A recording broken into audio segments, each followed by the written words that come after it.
Kagyari naman ang mga pangpabalo namon sa inyong mga istorya para sa sininga weekend.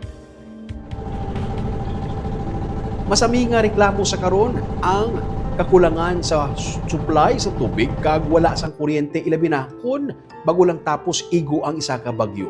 Malawig-lawig nga inadlaw nga wala sang kuryente, malawig-lawig nga wala sang tubig, nagaugtas ang tanan. Pero paano bala nagakabuhi ang mga nagapuyo sa isa ka isla nga wala sang estable nga supply sang kuryente kag tubig?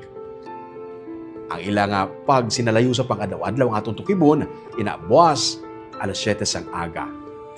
Kag sa Sunday naman, liwat nga ginaplano nga i-revive kag ibuligan ang mga organic farmers sa pagtukod liwat sang organic villages diri sa Negros Occidental.